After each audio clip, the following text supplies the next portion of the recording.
देश में टीका उत्सव का आगाज हो चुका है। इस वक्त कोरोना से लोगों को बचाने के लिए भारत समेत दुनिया भर में वैक्सीनेशन अभियान चला हुआ है। भारत ने इस टीकाकरण अभियान में अमेरिका और चीन को भी पीछे छोड़ दिया है। देश में महज 85 दिनों में 10 करोड़ वैक्सीन डोज दी जा चुकी है। लेकिन देश में कोरोना एक बार फिर जिस रफ्तार के साथ अपने पांव पसार रहा है वो डराने वाली है। यही वजह है कि पीएम मोदी ने देश में कोरोना वैक्सीनेशन की रफ्तार को और तेज करने का ऐलान किया है।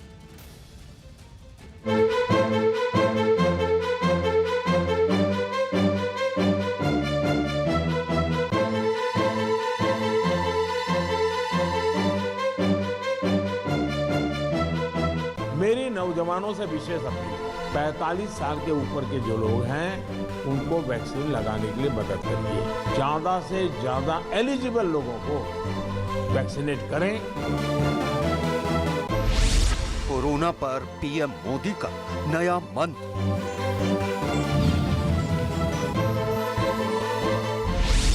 पीएम मोदी का त्रिशक्ति सूत्र।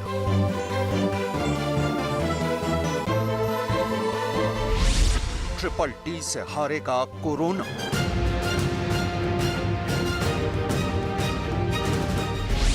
टीका उत्सव का आगाज।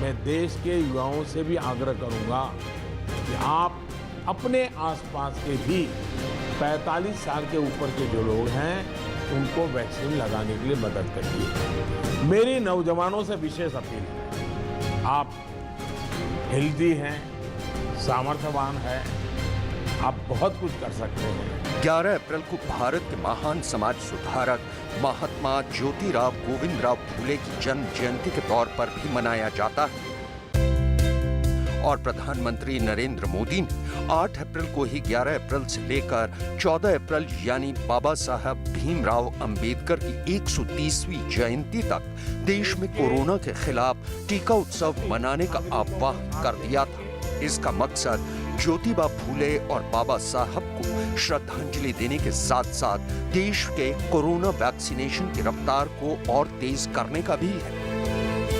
पीएम मोदी ने ये आह्वान 8 अप्रैल को देश के तमाम मुख्यमंत्रियों के साथ हुई एक वर्चुअल मीटिंग के दौरान किया था। उन्होंने सभी राज्यों के मुख्यमंत्रियों से अपील की थी कि 11 अप्रैल से 14 अप्रैल तक एक ऐसा वैक्सीनेशन प्रोग्राम चलाया जाए जिसमें ज्यादा से ज्यादा लोगों को टीका लगाया जा सके और वो भी बिना वैक्सीन वेस्टेज के। क्या हम 11 अप्रैल से 14 अप्रैल पूरे अपने राज्य में टीका उत्सव मना सकते हैं? एक पूरा वातावरण क्रिएट कर सकते हैं टीका उत्सव का। एक विशेष अभियान चलाकर हम ज्यादा से ज्यादा एलिजिबल लोगों को वैक्सीनेट करें। दरअसल जिस तरह से देश में एक बार फिर कोरोना ने सर उठाया है उसने सिस्टम को हिला कर रख दिया है। लिहाजा 8 अप्रैल को पीएम मोदी ने उन राज्यों के मुख्यमंत्रियों के साथ एक वर्चुअल मीटिंग की जहां कोरोना की रफ्तार बेकाबू होने लगी है। देश के कई जिलों में नाइट कर्फ्यू लगाया जा चुका है। पाबंदियां एक बार फिर लोगों के दरवाजे पर दस्तक देने लगी हैं। यही वजह है कि कोरोना काल की इस आफत भरी घड़ी में पीएम मोदी ने देश के सभी राज्यों और केंद्र शासित प्रदेशों के मुख्यमंत्रियों के साथ एक वर्चुअल मीटिंग की। इस मीटिंग में पीएम मोदी ने वायरस की इस रफ्तार पर ब्रेक लगाने के लिए नए सिरे से प्लानिंग पर चर्चा की। कोरोना के केसेस की इस अचानक बढ़ोतरी ने मुश्किलें ज्यादा पैदा की है। कोरोना के प्रसार को रोकने के लिए फिर से युद्ध स्तर पर काम करना आवश्यक है। साथियों, इन तमाम चुनौतियों के बावजूद हमारे पास पहले की अपेक्षा बेहतर अनुभव है। इस वर्चुअल मीटिंग के दौरान पीएम मोदी ने देश में मौजूदा संसाधनों का जिक्र करते हुए दावा किया कि अगर लापरवाही न बरती जाए तो कोरोना की इस पीक को एक बार फिर हराया जा सकता है। सच तो ये है कि इस मीटिंग के दौरान पीएम मोदी ने पूरे देश को एक बार फिर कोरोना के खिलाफ एक नया ट्रिपल टी सूत्र दिया। टी यानी टेस्ट, टी यानी ट्रैक, टी यानी ट्रीटमेंट। कोरोना को हराने के लिए अपने ट्रिपल टी सूत्र का जिक्र करते हुए पीएम मोदी ने कहा कि इस सूत्र कोरोना प्रोटोकॉल और कोरोना मैनेजमेंट पर अगर सही से काम किया जाए तो कोरोना को काबू किया जा सकता है। इतना ही नहीं, पीएम मोदी ने एक बार फिर इस बात पर जोर दिया कि वैक्सीनेशन के बावजूद लोग लापरवाही न बरतें और मास्क को ही कोरोना के खिलाफ सबसे बेहतर हथियार के तौर पर इस्तेमाल करें। पीएम मोदी की इस अपील पर न्यूज 18 इंडिया ने भी कोरोना के खिलाफ जारी इस जंग के दौरान अपने तमाम दर्शकों को जागरूक बनाने और उन्हें मास्क पहनने की अपील करते हुए बाकायदा एक मुहिम चलाई हुई है। हमें लोगों को ये बार बार बताना होगा कि वैक्सीन लगने के बाद भी मास्क वगैरह जो प्रोटोकॉल्स है उसका पालन और अनिवार्य है।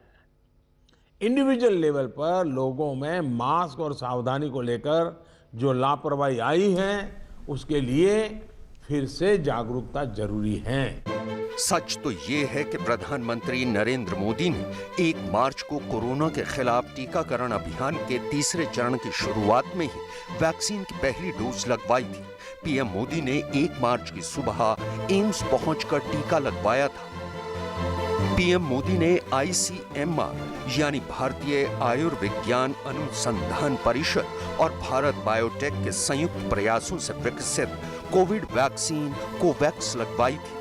कोरोना वैक्सीनेशन के नियमों के मुताबिक किसी भी व्यक्ति को एक ही ब्रांड की वैक्सीन की ही दूसरी डोज लेनी होती है। ऐसा नहीं हो सकता कि पहली डोज किसी एक ब्रांड की और दूसरी डोज किसी दूसरे ब्रांड की ली जाए। लिहाजा 8 अप्रैल को यानी अपनी पहली वैक्सीन डोज के 38 दिन बाद पीएम मोदी ने वैक्सीन की दूसरी डोज लगवाई थी और अपनी दूसरी डोज लेने के बाद प्रधानमंत्री ने देश के सभी मुख्यमंत्रियों से मीटिंग की थी।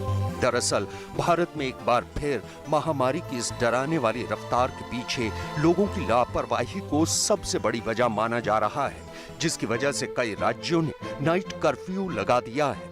लेकिन 8 अप्रैल को हुई इस मीटिंग के दौरान पीएम मोदी ने नाइट कर्फ्यू को कोरोना कर्फ्यू का नाम दिया ताकि लोग इस वायरस के खतरे को गंभीरता से लें और उन नियमों का पालन करें जिन नियमों को कोरोना काल के लिए बनाया गया है। अपने संबोधन के दौरान पीएम मोदी ने नाइट कर्फ्यू पर सवाल उठाने वाले लोगों के सवालों का जवाब भी दिया। जहां पर रात्रि कर्फ्यू का प्रयोग हो रहा है वहां मेरा आग्रह है कि उसके लिए शब्द प्रयोग हमेशा करें कोरोना कर्फ्यू, ताकि कोरोना के प्रति एक सजगता बनी रहे। कुछ लोग ये इंटेलेक्चुअल डिबेट करते हैं कि क्या कोरोना रात को ही आता है। हकीकत में दुनिया ने भी ये रात्रि कर्फ्यू के प्रयोग को स्वीकार किया है, क्योंकि हर व्यक्ति को कर्फ्यू समय होता है तो याद आता है कि हाँ मैं कोरोना काल में जी रहा हूं और बाकी जीवन व्यवस्थाओं को कम से कम प्रभाव होता है। अपने संबोधन के दौरान पीएम मोदी ने उस दौर की याद भी दिलाई जब पहली बार देश में लॉकडाउन लगा था। प्रधानमंत्री मोदी ने कहा कि अभी हालात इतने भी नहीं बिगड़े हैं कि लॉकडाउन की नौबत आए, लेकिन हाँ इस बात पर जोर जरूर दिया कि फिलहाल कोरोना को दोबारा फैलने से रोकने के लिए माइक्रो कंटेनमेंट जोन बनाने की जरूरत है। गत वर्ष इन दिनों में हमारे हाल क्या थे? हमारे पास टेस्टिंग लैब नहीं थे। इवन मास्क कहां से मिलेगा ये भी एक चिंता का विषय था। पीपी किट नहीं था और उस समय हमारे लिए बचने का एकमात्र साधन बचा था लॉकडाउन, ताकि हम व्यवस्थाओं को एकदम से जितना तेजी से बढ़ा सके और वो हमारी स्ट्रेटेजी काम आई। सच तो ये है कि दिन ब दिन नए रिकॉर्ड बना रहा कोरोना वायरस उस रूप में लौटा है जो पहले से कहीं ज्यादा डराने वाला है। यही वजह है कि जहां राज्य सरकारें सख्ती करने के लिए मजबूर हैं, तो वहीं पीएम मोदी भी लोगों से लगातार इस बात की अपील कर रहे हैं कि कोरोना के खिलाफ अगर कोई सबसे कारगर हथियार है तो वो है आपकी समझदारी, आपका अनुशासन और कोरोना प्रोटोकॉल। और सच भी तो यही है कि आज लोगों को एक बार फिर कोरोना से बचाने के लिए एहतियात बरतने की जरूरत है। केंद्र सरकार ने